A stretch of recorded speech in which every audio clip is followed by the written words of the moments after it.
Right, it's always that awkward part now where I sit and stare at a blank screen. Hello, good morning, good evening to you wherever you may be in the world.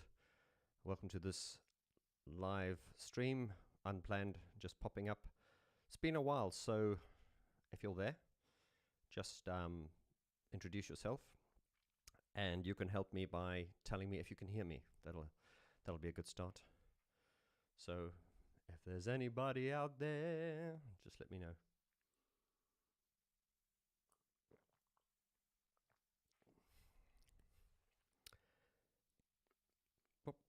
Okay, I can see we have 7 viewers on. Hello, don't be shy.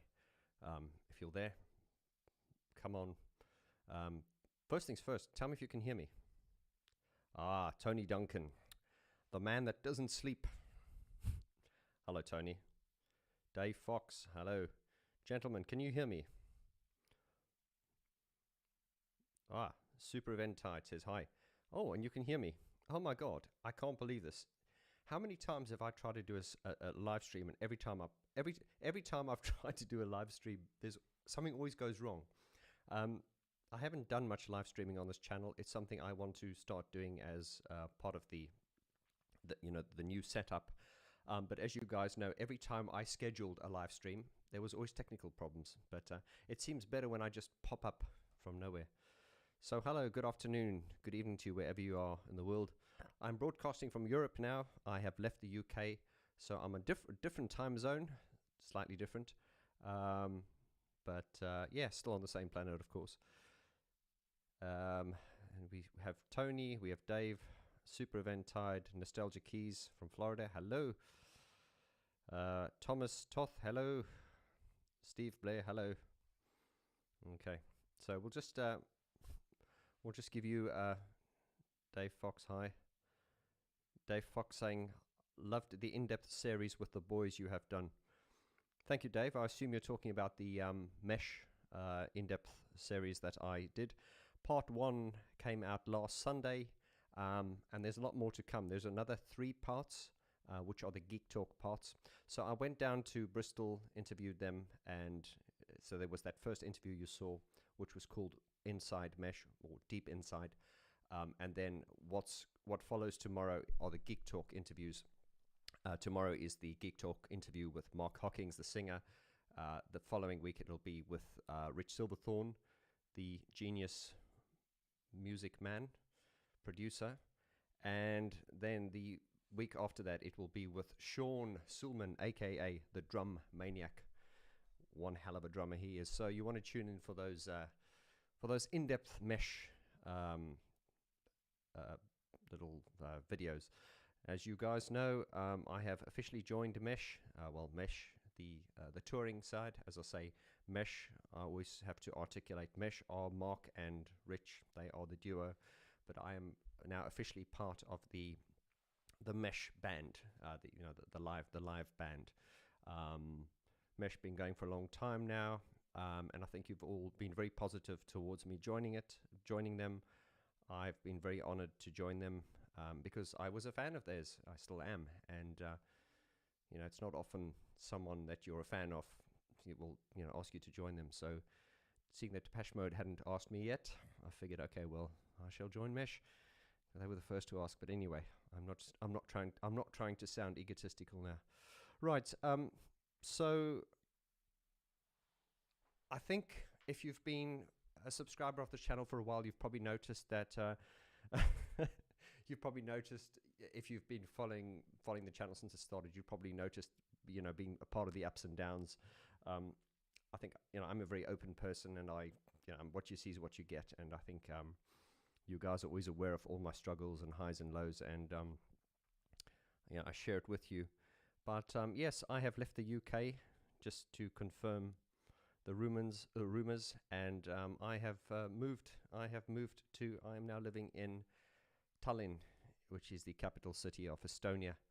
Why did I choose Tallinn? Why did I choose Estonia? Well, my wife is she's Estonian. I have visited the country many times, and I've always loved it. And when my daughter was born, I just figured I'm not going to bring her up in London. There's just I'm not going to get into a London bashing thing here, but London is not the city I moved to 25 years ago. It's becoming unrecognizable to me, and it's fine for me. But when my daughter was born, my whole perspective on life changed. So I figured, why don't we move out to Estonia? Because Estonia's, I don't want to big it up too much, but I've been very, very impressed since I've been here. It's just been, I mean, a lot of the things, I think in the UK, we sort of take for granted that we're, the UK, but I tell you what, there are things here that the UK could learn from. But as I say, the UK is still my home. I spent most of my life there. Most of my friends are there. I love the country dearly, and I have a real soft spot for the UK, and I will always have words with anyone who says anything bad about the country, because it's still my home. But anyway, let's lighten the mood here. So I just want to, as I say, this is not planned. I've just jumped on. I just want to sort of run you through a few things that has been happening, and then I'm going to run you through a few things that are going to be happening, and just update you. First things first. What do you think of the new studio? I've gone with a slightly more neon kind of look. I think I'm probably going to become a little bit more European now. I can feel the European vibe just infiltrating my being. I'll say hello to a few of you here. I see Birgit Ackerman. Hello from Germany. Hello, Birgit. Of course, Germany is becoming like my second home. I had never. I'm not an incredibly well-traveled person, but I think over the last, year or so, or no, not even that long, since I joined Mesh, I think we've been to Germany several times. So I had never been. I'm embarrassed to say I'd never actually been to Germany, but I've been like 3 times already, and we're going back. So yeah, it's life is becoming quite interesting now. Hello to you if you've just joined. Welcome to this live stream. Local time here is 10 minutes past 3 here in Tallinn, Estonia. It's snowing. It's minus 10 degrees outside. We don't want to get sidetracked by the weather, but it's funny. I grew up in South Africa, so I had never seen snow in my life till I came to the UK. And it doesn't snow often in London, but I think the heaviest snow we had in London was back in about 2010. And for the first time, I walked out in snow. I'd never experienced snow in my life. The difference is here, the snow here. This is a different level of snow. I mean, this is like proper snow. And what's interesting is, I know in the UK, typically in London, in the winter it would probably get to about 5 degrees. It didn't. Yeah, sometimes it would go under, but it didn't often get that cold. But it felt colder. And the strange thing is, I've walked out here in minus 10 degrees in the snow, and it doesn't feel as cold as what it did back in London. And it's probably because it's not that damp, wet kind of vibe. But anyway, we are getting sidetracked by the weather now. Let's get some structure into this live stream. As I say, it's not planned. It was just to pop up, say hi, and plan a few things. Well, tell you about what's on the horizon and in the pipeline. So yeah, if you've got any questions, you can take a chance. You can use this as an opportunity to, ask a question if you want. I just want to run through a few things. First things first, live streaming is going to become a big part of the channel. I mentioned this before I left the UK and came here. And there have been rumors about Vaughn not being well and all kinds of things and all things like that. There's nothing sinister. It's really what really took up most of my time over the last 2 months was not only moving to a new country, but Brian Griffin and I just released the Depeche Mode photography book. Let me grab it. We just released the Depeche Mode photography book, and that turned out to be a very, very successful project. it was overwhelming. Actually, we did become very, very overwhelmed because the demand was huge. And in hindsight, I think we would have done things differently. But Brian and I decided to be soldiers and do it ourselves. It's a little bit like Depeche Mode when they did the Black Celebration album. They had a goal and a manifesto, and the goal was, we're going to sit in the studio for 3 months until this album's finished. Well, Brian and I had the same mindset when we released the Depeche Mode book, the Mode photography book. We decided, it's going to be just the two of us, and we're going to go in every single day from 9 in the morning until, probably sometimes 10 o'clock at night. So it was very, very hard. And all the books have sold out now, and it's been a very, very successful project. And once again, I have to thank everyone that supported this. And I always come back to you. Without your support, I don't exist. So I always have to articulate that gratitude. So just to let you know that we're back on track now. I think life is going to be a lot easier for me here. In Estonia, I think the quality of life is going to be a lot better. I've set up the studio and everything now. We're ready to go. I've got some new stuff planned. And of course, joining the band Mesh is going to be a very big part of my musical journey and my journey as an artist and everything. And we are looking forward to bringing you some Mesh shows. And I think a lot of you have been very, very supportive. I mean, I've told you before that people have not often, but every now and then people have approached me through the channel, asked me to join. I've had quite a few requests to join Depeche Mode tribute bands. And the reason I turn a lot of projects down is just because I don't have time. But when Mesh asked me to join, it's kind of like, I think there were a few exceptions. I think if Gary Newman asked me to join him, I would. If Depeche Mode asked me to join, I would. And Mesh were up there as well. They asked me, and I thought, hell, man, yeah. It's not often you get to play in one of your favorite bands. So I'll just pull up the posters here. So here are the shows for Mesh next year. We are doing... So I'm flying into the UK. We're doing Glasgow on the 19th of January. We then do Manchester on the 20th, and then London on the 21st of January. And then we're back in Europe. You can see there on the screen, we've got Saturday the 6th in Rotterdam, April the 7th in Oberhausen, Saturday the 27th in Berlin, and Saturday the 11th in Leipzig. And bring myself back there. Oh, hello. I'm getting good at this.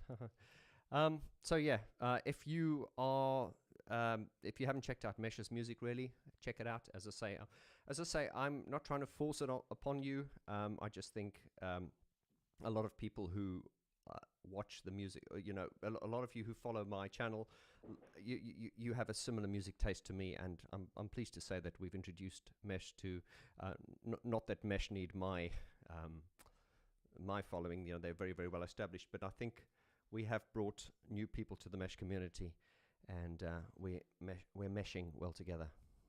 That's a terrible joke, isn't it? But yeah, we're meshing well together, and I think the fans have been.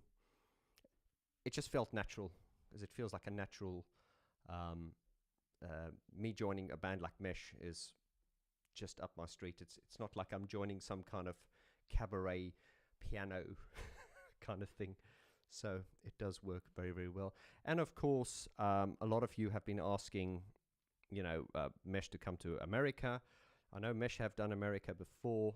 There's a lot of requests for us to come to Argentina and stuff. So, I'm the new boy in the band. I will just keep passing on the messages and stuff. But, at the end of the day, it is not my decision. Okay, so that's on the Mesh front. What else have we got planned here? There's a lot, actually. I should write things. I never write things down. This may shock a lot of you. Every single video I've done, I think on the Vaughn George YouTube channel, I think we've got more than 400 uploads now. And a lot of people are shocked to hear that I do not script any of my stuff. I just talk.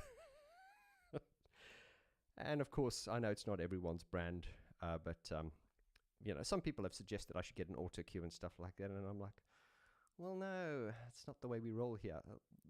The whole vibe of my channel has always been, if you were to meet me in person, this is the way I am. You know, when you meet someone in person, there are no auto cues and stuff like that. And I suppose that's a silly thing to say, but I just never want to break from the sort of one-on-one interaction, which is very, very important.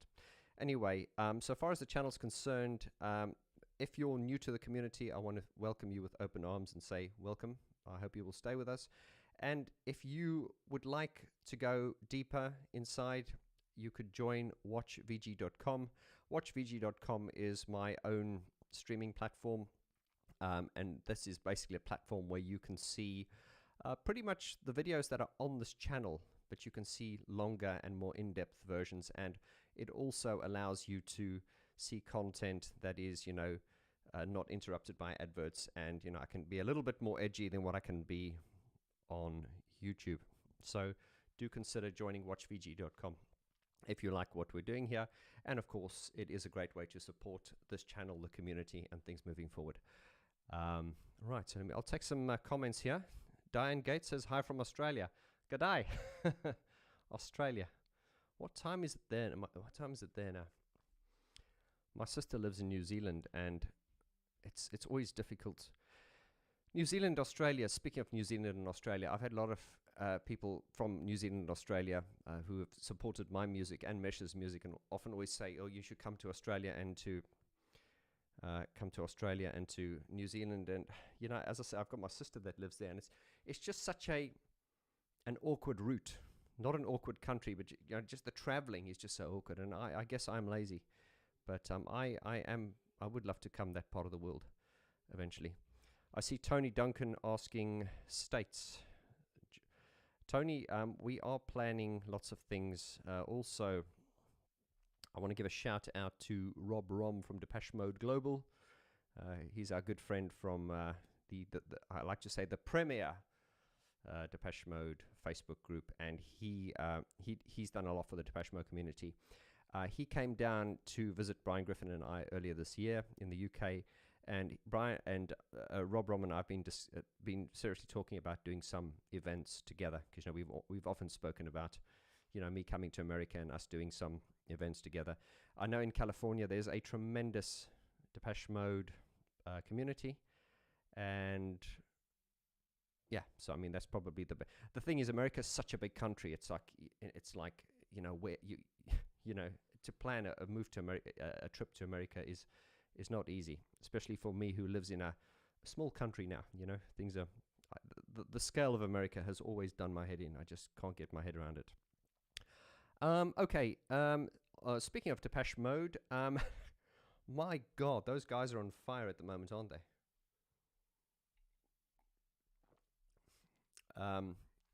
I have to say, definitely, I'm going to be doing some more videos on Depeche Mode, of course.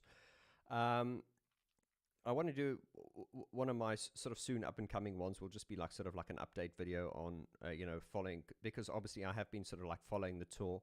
I did go see them in Twickenham here back in the UK, and I'm probably going to see them in the UK in January again when they play in the O2, because as you know, I'm traveling to the UK to do a little mini tour with Mesh. And then in fact, I think Depeche Mode, correct me here guys, I think Depeche Mode is playing on, is it the 27th of January?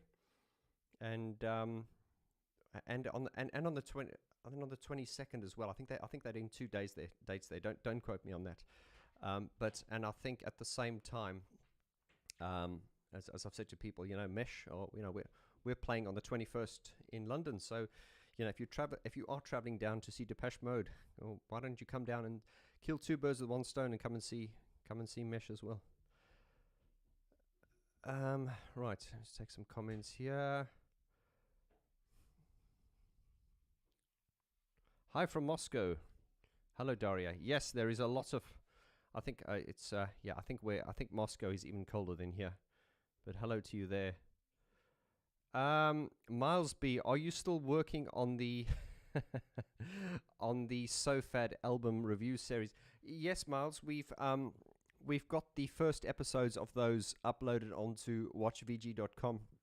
I know when I started the watchvg.com thing, I don't want to segue too much. There was a bit of pushback. Some people were going, "Oh, now we've got to pay to see this stuff," and it was difficult for me because I'm always trying to give value and stuff. But if I look at how much, once again, we started the watchvg.com just as a platform for not necessarily to take anything away from YouTube, but just to give people more that are just to give you more if you want sort of more in-depth content. It is of course a great way to support the channel, because I have said before that filming these videos is a full-time job, as much as I love it. But also on watchvg.com, if you are wanting to learn piano, I've got my layman's keyboard method, the method I teach people how to play piano and keyboards. That course will be released in due course on watchvg.com, along with other interesting stuff. But to answer your question directly, yes, I will be bringing shortened versions of the album review series for Songs of Faith and Devotion onto the YouTube channel. Obviously, all my content goes up first onto watchvg.com, and then the other version, the shorter versions. And however, I mean, even if you've been following my album review series, the versions that went onto watchvg.com were maybe like, some episodes were about 40 minutes, but then the episodes that went onto YouTube were sometimes about 28 minutes. So there wasn't that much taken away from them. They were just sort of like streamlined. And I think watchvg.com is really for the super duper geeks who want like every single who want me to sort of like what's the word, turn over every stone, so to speak, and go into a lot of detail.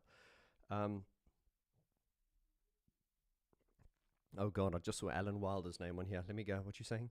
Ralph says, "Hey, do you think that Depeche Mode, sorry, Alan Wilder, alarm, do you think they will make another album after Memento Mori?"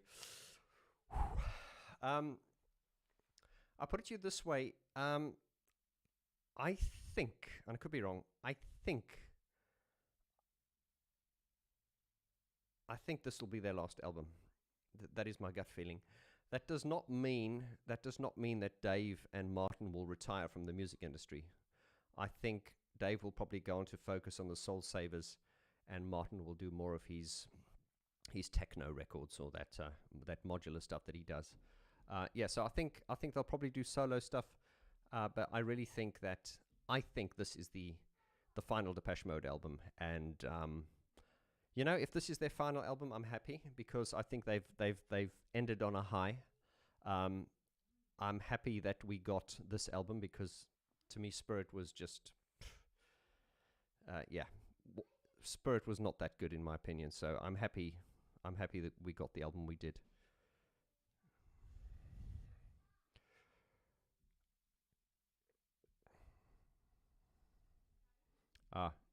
Shauna says you were in Twickenham too. Yeah, I mean the scale of the scale of these shows they are doing at the moment are just massive. I just can't get my head around the scale of those shows. They're just massive, and they're doing them every single night. Well, not every single night, but several nights a week. Right. Hi from Glasgow. Oh, sorry. Hi from Moscow. Hello again. I know Danya from Moscow. Hello to you. Diane Gates, you're giving me a time there, 9:22. And that's the time in New Zealand now, right? Or Australia, sorry.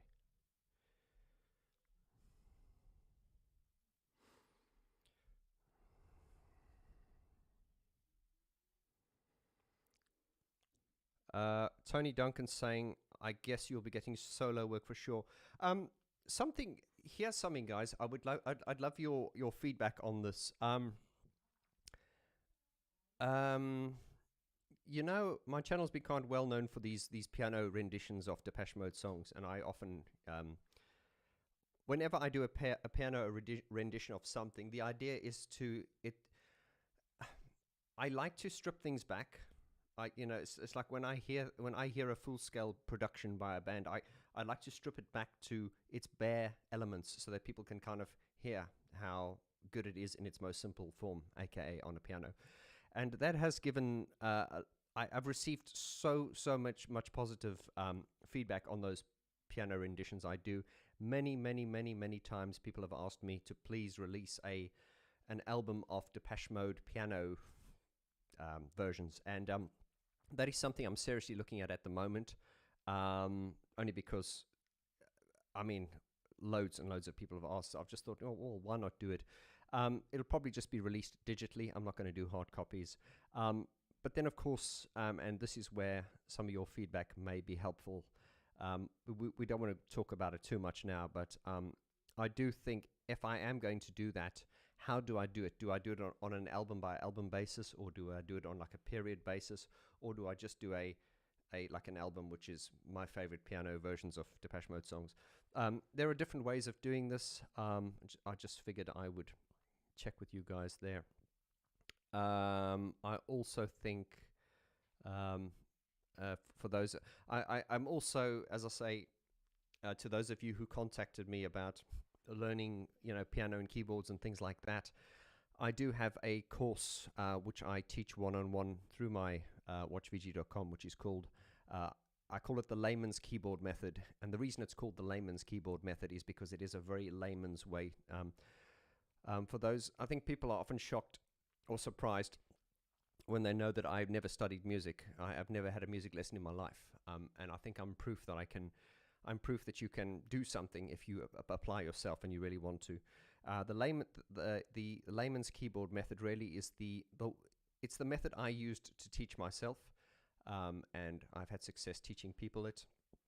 But this will be released as a course soon to those of you who've been asking. And now that I've got more time, I'll be able to do all these things. Sorry if I'm a bit all over the all over the place, guys. It's been a while since I've been doing this. They say it's like riding a bike; you never forget. But I think I'm a bit rusty at the moment. But off-topic chickens and all those things.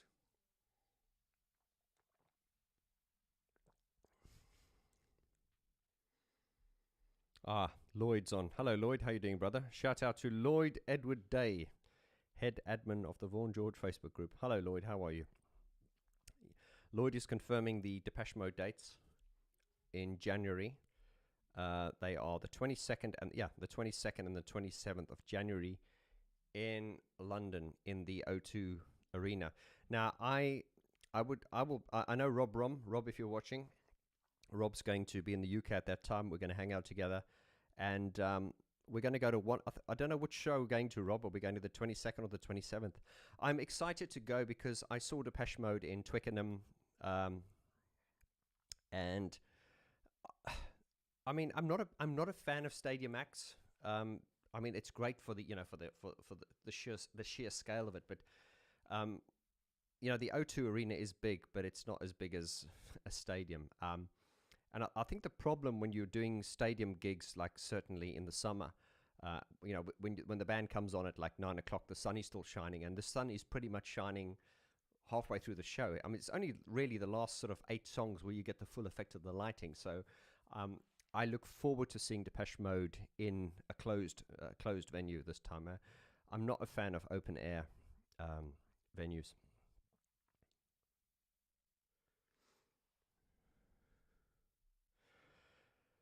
Depeche Mode on piano is this is a comment from a user called Depeche Mode on piano, played by Thilo. Hello, is it Thilo? Hi. And your comment is, you say, from my point of view, Little 15 is the most complicated on piano. What is your opinion? I don't think so. Have you ever tried to play Pimp on the piano? Just that melody, dun dun dun dun dun dun dun dun. It takes a while just for the muscle memory to kick in. At least it took me a while. And as experienced as I am, it took me a while to do it. It's like, bloody hell, this is weird. Indeed, I used to play in piano bars, and I would sometimes, when people were eating their dinner, I would just play like instrumental Depeche Mode songs. And very often people would come to me after I'd played a Depeche Mode song and say to me, "That's a beautiful song. What is that?" And I'd be, "Oh, it's by a band called Depeche Mode." And a lot of people went, "Really?" So a lot of people knew who Depeche Mode were, but when they heard the songs played in a piano format, they went, "Wow!" They didn't realize it. So I'm also going to be on my channel now. I've got some shorter videos, which I'm calling song analysis videos, and include. So I would break down songs like Lou Reed's "Perfect Day." You know, I want to sort of diversify my my content a little bit more now. I think we've been far too sort of like electronic Depeche Mode focused, and I'd like to throw the net a little bit wider, and also analyze other, you know, keyboard and piano artists.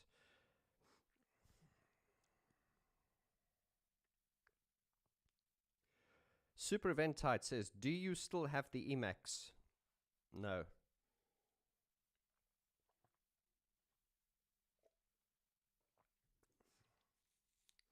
No, I don't have the Emacs. In fact, the Emacs was never mine. It was on loan from Simon Forsyth. I mean, Simon Forsyth, as you know, you've probably seen him on the channel many times. He just popped up at my studio one day, and he rang me and he said, "I've got a present for you." And I came downstairs, and he just said, "Oh, will you look after this for me?" So I said, "What? I've got to look." And I said, "When do you want it back?" And he said, "Oh, just keep it until." So yeah, the Emacs was. I guess if I was still in London, I would still have it. But as I'd left the UK, I gave it back to him. I wasn't going to bring it all the way here. Yeah, I miss that Emacs. Yeah, it's something. It's something of its own. You know, when you look at it, it's big and it's clunky, and it's very much of the time. And I didn't use it much, to be honest. It was just it was more for show, really. You know what I mean? And of course, when you play Depeche Mode songs using an Emacs, it makes them sound better, even though it's psychological. But then, of course, if you actually load the original discs in there, there is a difference in sonic quality. So just bear that in mind. I'm not going to get sidetracked here. Danya says, I think the last song on the Memento Mori album is a strong and cinematic ending of their journey. It's like a summary of all music darkness, and they have been cultivating of what it. I see. It's a summary of all the musical darkness they've been cultivating through their journey. Yes, indeed.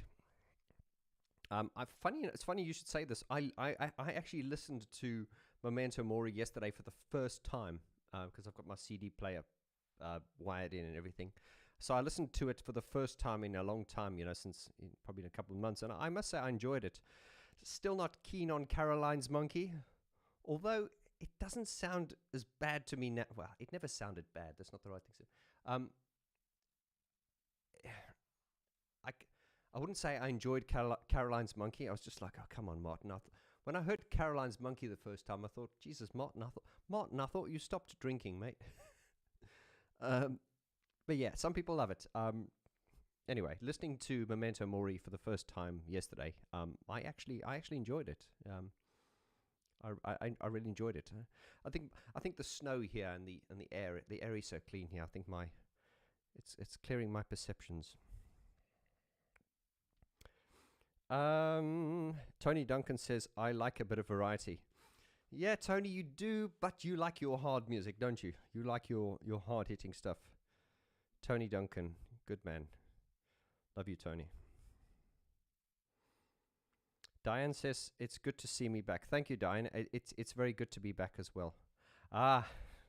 Super Event Tide, you've asked for more Nick Rhodes. Well, I'm a bit out of practice at the moment. But I'm sure we'll be back with more Nick Rhodes. I always thought of this idea of doing like piano, like keyboard review, like not tutorials, but keyboard, like reviews of instruments. For instance, if you're analyzing a keyboard, like let's say a Korg M1, for instance, and you're demonstrating it to people, it would be funny if you had Nick Rhodes going, "Hi and welcome to the channel. Today I'm going to show you the ins and outs of the Korg M1.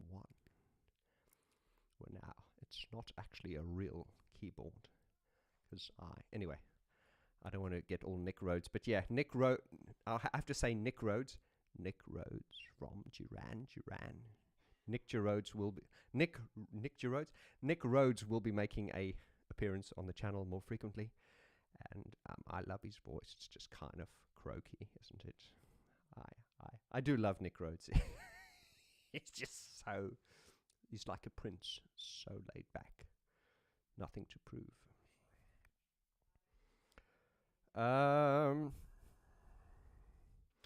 Zigmas goes, hi Vaughn, good to see you. Hello Zigmas, thank you. He says, Estonia is a great place. Come and see Latvia too. You're next door. Actually, here's, thank you very much. Here's something we are going to do here. There is the Depeche Mode bar here in Estonia, the DM bar. I've been there a few times. And I don't want to assume because I haven't been in there to introduce myself yet. But I do think it would be a good idea if we did a few meet and greets here in the DM bar. Remember, we did these meet and greets with Brian Griffin and Gareth Jones in London.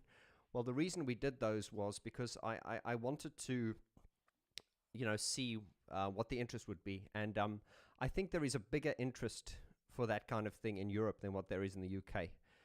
So and you can just leave in your comments below there. If you're living in Lithuania, even sort of like, on the border of Russia or Latvia or even Poland or one of the surrounding countries here, Finland, if we were to do some meet and greets here and we bring down Brian Griffin, Gareth Jones, maybe we could even ask Gareth to do a Depeche Mode DJ set using the original stems and stuff. I don't know how you guys feel about that. I know Brian and Gareth would be up for it if there was enough interest. I really think there would be a lot of interest. Personally, I think there'd be enough interest in that. But if it's something you guys would be interested to do, then I would love to do that. Yeah. In fact, I think that there is a huge opportunity here in Europe. Just for what, and that is one of the reasons I came here, was because I just realized there is a lot of opportunity, certainly for what I'm doing in Europe, and so coming here was just like a no-brainer. Oh, and special shout out, we actually have Mr. Richard Silverthorne on the chat tonight. Hello Richard, I'm giving you a shout out. Richard Silverthorne, obviously from my he's obviously from Mesh, and sorry, I'm just being distracted here. Yeah, Richard saying, with my vast array of impressions. Thank you, Richard. I love Richard. He's so... we're onto Mesh again, but something I need to say about Mesh, and that is Rich and Mark are the most... in a world where people are so looking for attention, there is this generation of people now that just want to be famous for the sake of being famous. Well, Rich and Mark from Mesh are the anti-fame kind of thing. And without segueing, I think this is an important distinction to make. A lot of the people that I've always looked up to and are the most talented, you'll usually find when you talk to them, they're good at what they do, but they kind of shy away from the limelight. So anyway, Rich, don't want to embarrass you there, mate. I know you don't like the limelight, but I mean what I say. You're a genius, and you don't know it. Right. I can see Nick Rhodes' name coming up here again. It says, Robert Resner says, Nick Rhodes loves Halloween-themed albums. It's quite funny, I do my impersonations, and my impersonations are terrible. I mean, they are terrible. But this is what can make an impersonation funny is when it's not good. I think Mark from Mesh, I was impersonating someone once. I think I was impersonating Nelson Mandela. I went, "Hey, I am Nelson Mandela. How are you?" Something like that. And then Mark says, "The thing is, Vaughn, with your impersonations, you always have to say who you're impersonating, otherwise it won't know who you're impersonating." So I think that's the appeal. That is the appeal. Is the fact that my impersonations are rubbish. So that becomes like a double joke. It's like because it's not funny, which makes it funny, so to speak. I'm losing my train of thought here. But anyway, oh yeah, sorry. I was. Oh yeah. I've put up a few Nick Rhodes impression videos on the channel, whereas most people that watch this channel have got brains and are have got a good sense of humor. There was the odd person who was like so triggered. There was a woman once, and she was so offended. She was so offended that I was impersonating Nick Rhodes, and I really shouldn't, but I just threw her under the bus, and I just said to her, "Listen, darling, I'm assuming you're in your 50s because you must be if you're a Duran Duran fan. So there's no need to behave like a 5-year-old. You know what I mean? And why get offended on behalf of a multimillionaire who doesn't even know your name? You know what I mean? And another one I used to get hell for sometimes was, God rest his soul, was Fletch. I mean, every time I did my Geek Talk videos, I would put the glasses on. People would go, "Ha ha, you look like Fletch." I thought, okay, I'm going to play on this. So I started that series called The Fletch Files. And here's a bit of inside information. I had actually planned to do a Andy Fletcher special on my channel, which was it was just a comedy sketch where I dress up as Fletch, and it was like Fletch in 1980. Then I would dress as Fletch in 1980. Dress as Fletch in the 90s, dress as Fletch in the current day, and then I was going to fast forward to like 2055, and I was going to dress up like old Fletch and come onto stage with a Zimmer frame and clap really slow and eat a banana. You know, that was all planned, and then of course, unfortunately, he passed away. And I've had people coming on saying, "Oh, can you do more Fletch Files videos?" And I just feel it just doesn't feel right to do that now.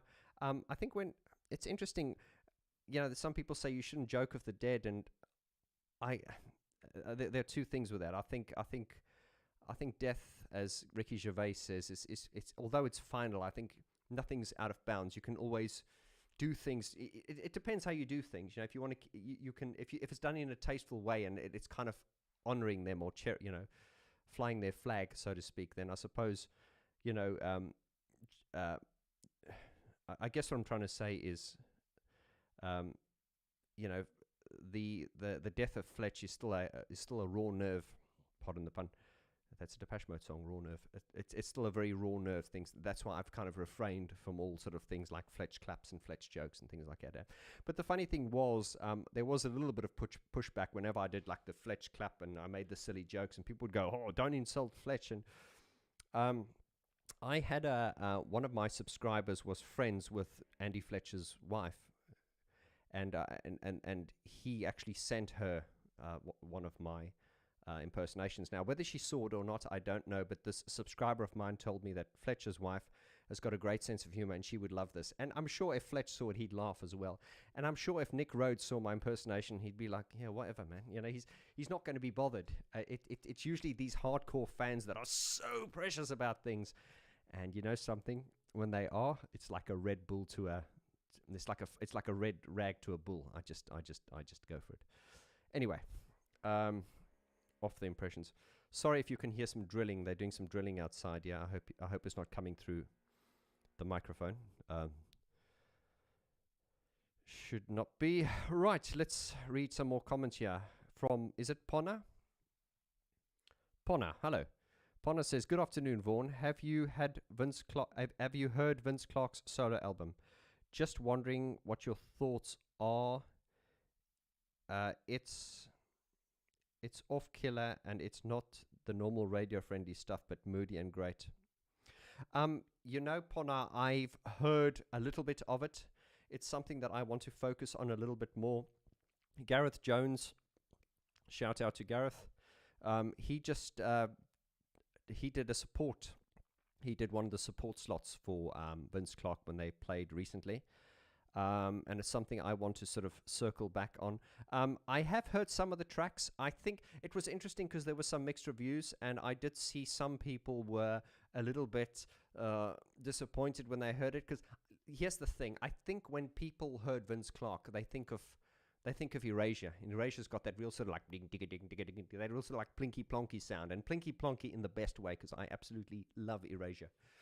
And Vince Clarke is a genius, but I think people were expecting an Erasure type sound. But when I saw the promotional photos of Vince Clarke, before this came out, I knew, just looking at those photos, that it was going to be something very introspective, very dark, and very, not dark, but very, it was going to be something very grown up and very different to Erasure. Not that Erasure is not grown up, but Erasure's pop music. And this is very, very different. This shows a lot more serious side to Vince Clarke. And yeah, I guess it's a little bit, not like Recoil from Alan Wilder, but it's a little bit more to that side, in that it's not pop music. It's more concept, and far more thought provoking.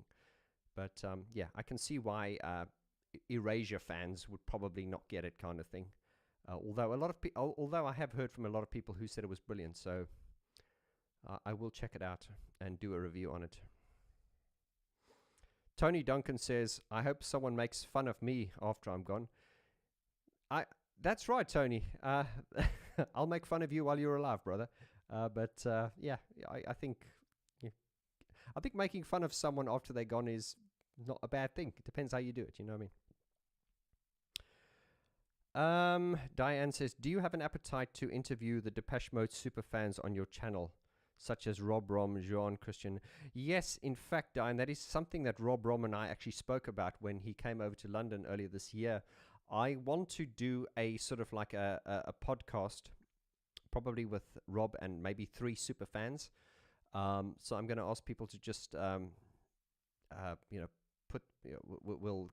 maybe we'll run a few episodes, because I want to speak to a few fans and just sort of see how they, how they felt about the shows, or anything they want to say, really. I like to make my videos.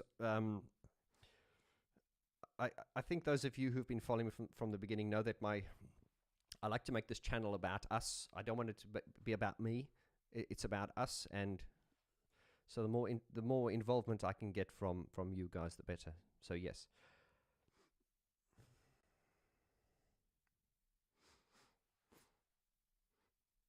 Okay. Well, I think I've gone through most of the messages here. So keep your messages coming. If you've just joined in, I want to say hello and welcome from Tallinn, Estonia. It's been a while. I'm up and running in the all-new setup VG 2.0 studio. And we've got some great content planned for the foreseeable future and next year. We've got album reviews, and we've also got song analysis videos, which are interesting. Something I've been analyzing recently, Morten Harket from Aha. He did a solo song, a song called Brother. And I just heard that once. I thought, wow, this is amazing. So I've been analyzing that. So yes. I just want to analyze a few. As I say, I will be throwing my net a little bit wider, and be not so Depeche Mode focused. Also want to do a lot more sort of 90s stuff. A lot of you don't know this, but I used to do dance music, and I used to DJ as well. And I went under the name of Vaughn Mixer. Yeah, I know, Vaughn Mixer, and so I do want to,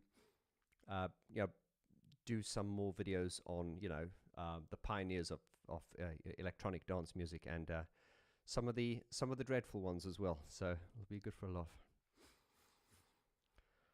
Okay. Tony Duncan says, I see a desktop Triton. Yes, that'll be that over there. Yeah. I've actually put that into the rack here, because it's based on a new project I'm working on. So yeah, I figured I'd get it out. I've got some insight videos planned as well for Geek Talk, where I don't want to go into too much detail now, but I think it's very certainly to up and coming artists and stuff. I always say it's very important to have a manifesto before you come up with an album or a song, is to really limit yourself. And I find that a lot of people these days, procrastination's a problem, and they can't get stuff finished, and that's because they have too much choice. So before you start an album or a project or something, the best thing is to limit yourself and say, I'm only going to use this module and that module and whatever. Just literally limit yourself to a few options. That way you will get it done. And it comes back to certainly when I started out many, many years ago, I never had much gear. So I had no choice but I had to use what I had. And even if you take, great artists like Thomas Dolby, when he did his first album, I mean, he had no gear.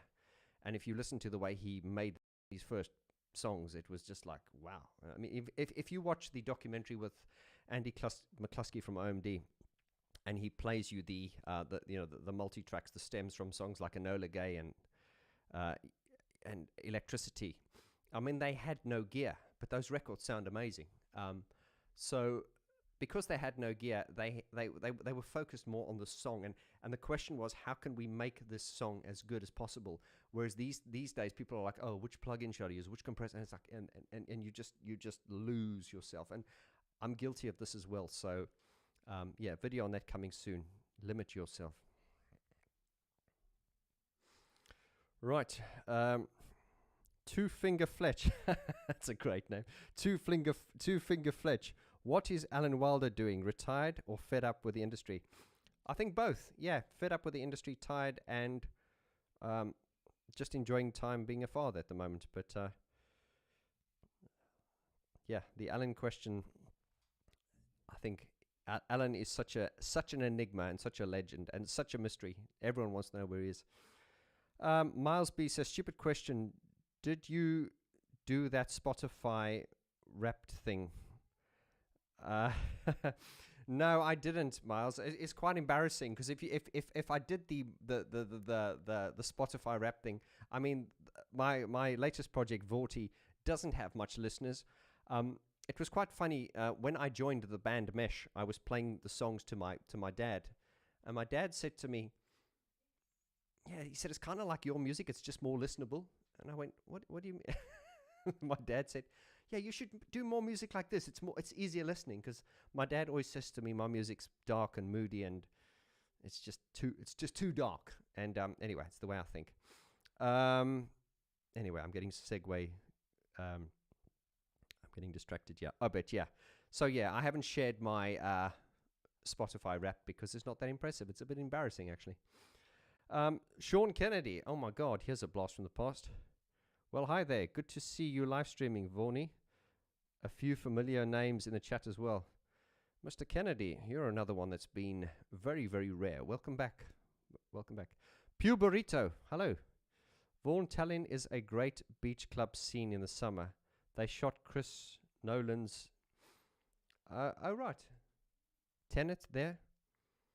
Ah, absolutely. I'll tell you what, man. Tallinn... I don't want to big it up too much because I don't want the whole world to come here, because then it will become like London. But what a place!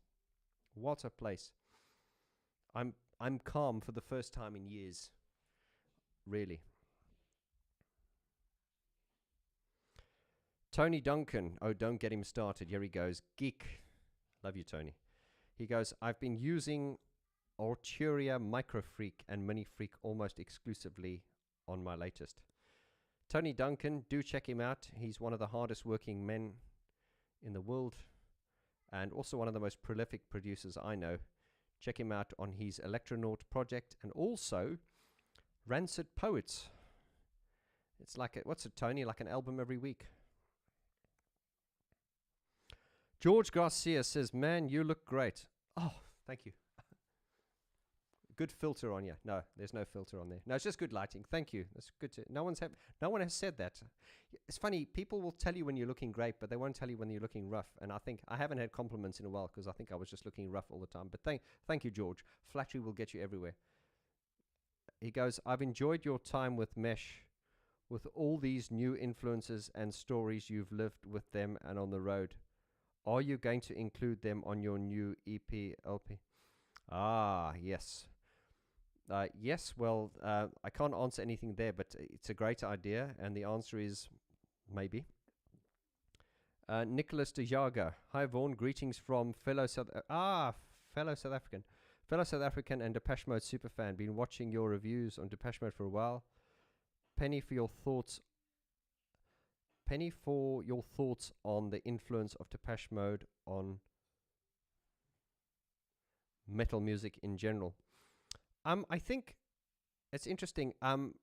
Electronic. I certainly remember when I was in school and stuff. All the metal fans didn't like electronic music. However, Depeche Mode is the one band I can think of that metal fans always liked. They were always cool. Everyone liked Depeche Mode except for people who liked fucking, shitty pop music. Usually, people who liked hard music like Metallica and all that all that hard music, they were quite snobbish and everything was too light for them.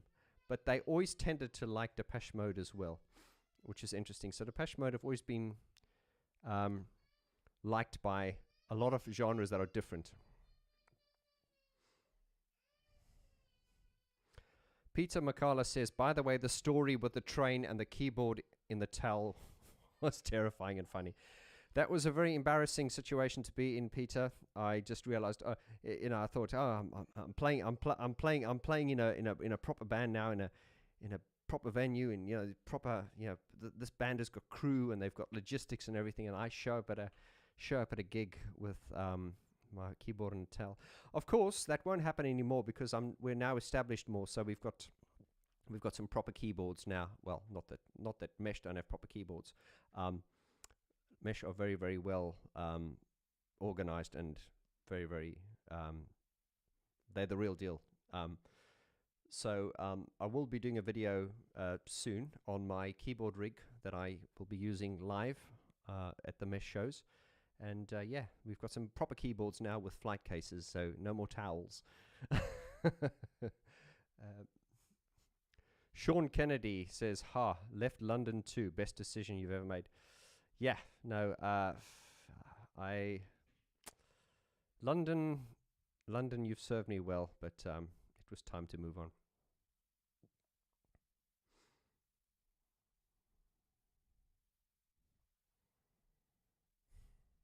Okay, cool. So keep your questions coming. I'm not going to be on for too much longer. As I say, I just popped on for a quick live stream. So wanted to see how everything sounds and make sure that the stream's working here properly. Now that I know that it is, I will save these settings and we'll do the streams a bit more often. I can't stay on too much longer because I have a couple of classes I need to give in an hour or so. But we can take a few more questions if you're up for it. And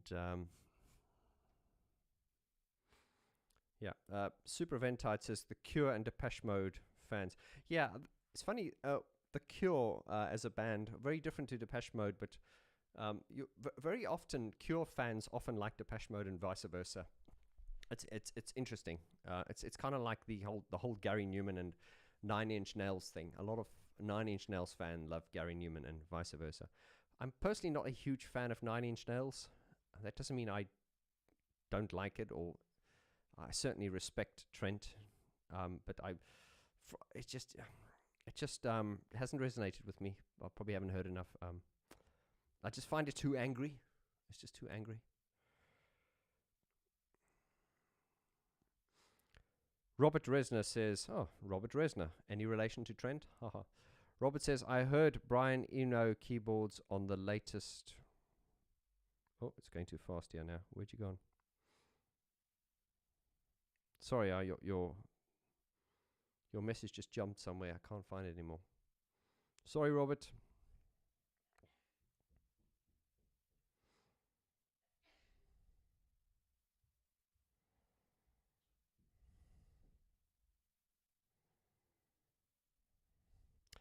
Sean Kennedy says that metalers, as in metal lovers. Yeah, you're a metalhead, aren't you, Sean?